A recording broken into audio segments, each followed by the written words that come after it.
एक मिनट में सीखते हैं एक्सेल के important functions. Nested ifs. Nested ifs क्या होता है? नेस्टेड इफ में होता है एक इफ के साथ आप एक और इफ लगाते हैं, एक और इफ लगाते हैं।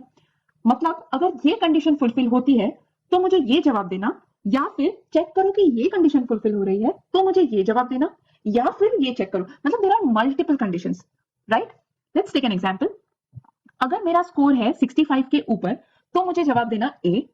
अगर मेरा स्कोर है 40 और 65 के बीच में तो मुझे जवाब देना बी। और अगर मेरा स्कोर लेस देन 40 है तो मुझे जवाब देना सी। ठीक है, चलिए हम इसमें इफ स्टेटमेंट लगाते हैं। Is equal to if, bracket open कर लिया। सबसे पहले हमें देना है logical test.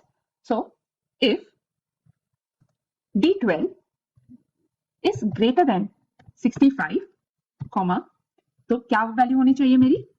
A, grade A, right? और अगर ये नहीं है, कॉमा, वैल्यू इज फॉल्स, अब क्या वैल्यू होनी चाहिए? अब मुझे चेक करना है कि ये दूसरी कंडीशन सेटिस्फाई हो रही है कि नहीं।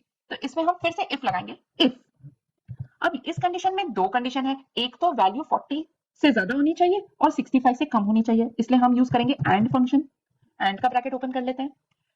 तो एंड में D12 should be greater than 40, comma, और दूसरा कंडीशन है D12 should be less than 65।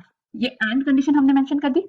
तो अगर ये कंडीशन एंड की ट्रू है तो मुझे जवाब दीजिएगा बी, ग्रेट, राइट?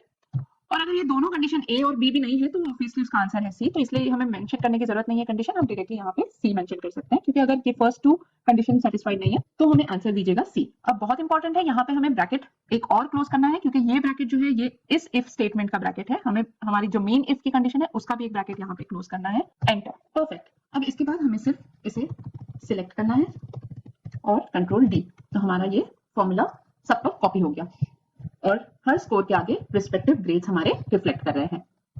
ठीक, प्रैक्टिस के लिए आप इस शीट को डाउनलोड कर सकते हैं, इसकी लिंक डिस्क्रिप्शन बॉक्स में है। और भी फंक्शंस के लिए हमारे अगले वीडियो जरूर देखें। Thank you.